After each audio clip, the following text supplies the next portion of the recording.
Tony. My name is Tony Beall, and I'm the mayor of Rancho Santa Margarita.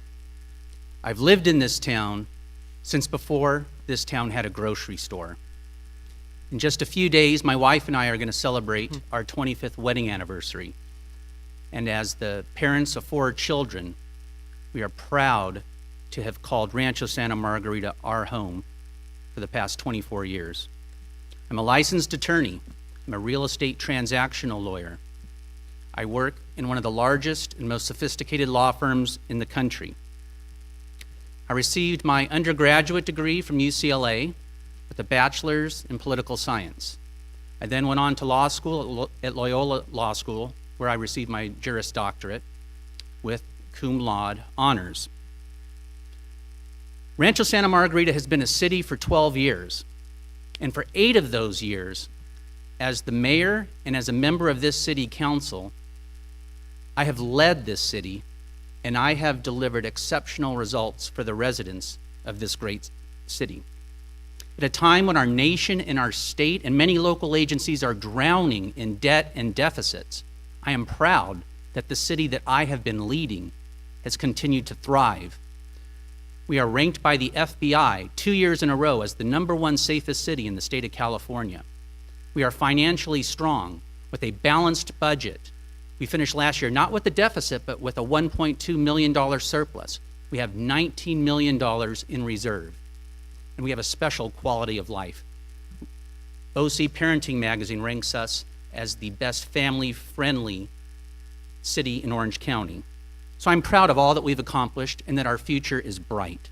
So tonight, I sit for you tonight to ask the residents of Rancho Santa Margarita for your continued support and for your vote on Election Day.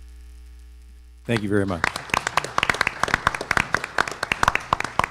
I will call your attention to, Tony, to your answer, specifically number 3 and number 4.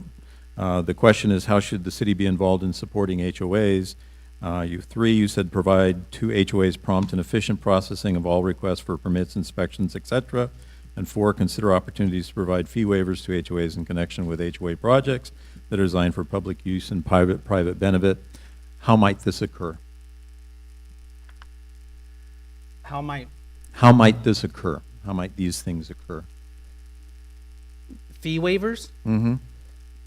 The way that the process works is the city of Rancho Santa Margarita receives applications from any party that has any kind of project to be processed within the city. A determination is made whether that's submitted by a private organization or a public organization, or perhaps if it's a private organization for a public benefit. When that application is submitted, it goes to the city staff. The city staff then will evaluate the nature of what it is that is intended. People should understand that the city of Rancho Santa Margarita and any city is prohibited by law from charging any fees in excess of what it costs the city to process that application. We're not allowed to make a profit. So if indeed there was a desire for a project to be constructed on private property, say HOA property, but that it is adjacent to public property, the improvements would be open to the public and there would be a demonstrated public benefit. The city manager would typically bring that to the attention of the mayor, and it could be done either administratively through staff making that determination, or it can also be brought before the city council for an actual vote. We have an actual fee waiver process that has been adopted. I forget the exact number, I think it's 2.9, but what it provides is that in those circumstances where there's a designated public benefit and open to the public, we have the ability to grant such a waiver. And so it would be done either administratively or with concurrence from the city council. Thank you for that clarification, Tony.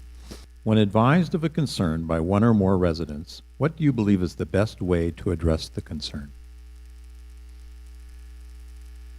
As the mayor and as a council member for 8 years, I've received numerous questions and concerns over the years from residents. And I pride myself on being accessible to our residents. They can email me on our city's website, we have a special button that is called Ask the Mayor, and questions routinely come in. And I try and get back to them as promptly as possible, certainly within a day, if not within an hour. I call them on the phone if I have their phone number, or I'll email them and try and make contact with them. And I want to flesh out what the facts are. And one thing that experience has enabled me to do is to ascertain the nature of the problem and who the right person is to address those concerns. The elected council members are not always the right people.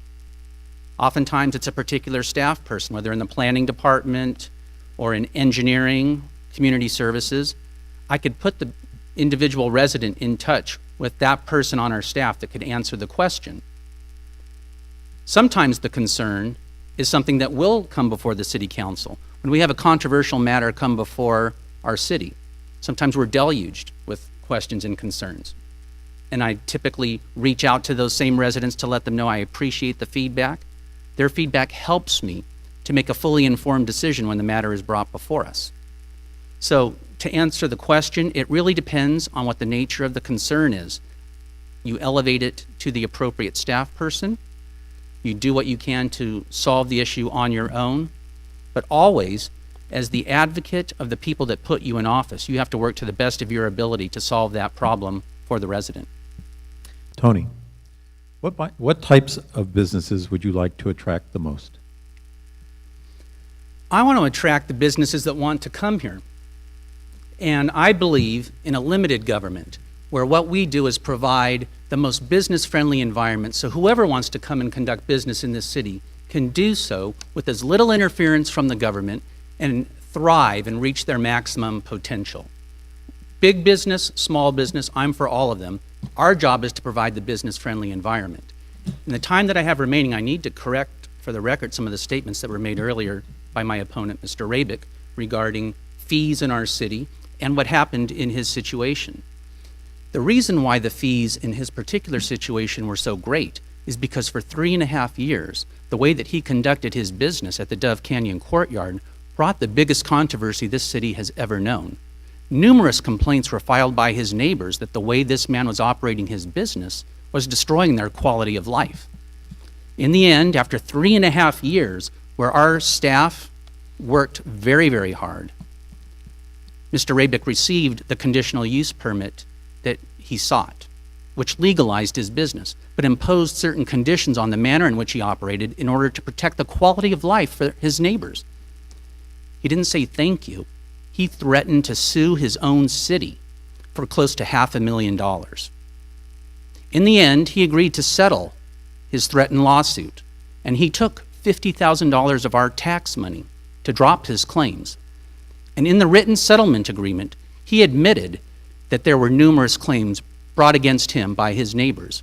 He admitted that he had indeed constructed improvements on his properties illegally without the permits that are required by law. The city admitted to no liability. It would have been far more expensive to continue to fight that lawsuit if he had dragged us on, as he had shown for 3.5 years a willingness to do. So I will tell you, entering into that settlement agreement was the biggest regret that I have, because I had hoped it would help our community heal, and the bitterness obviously continues.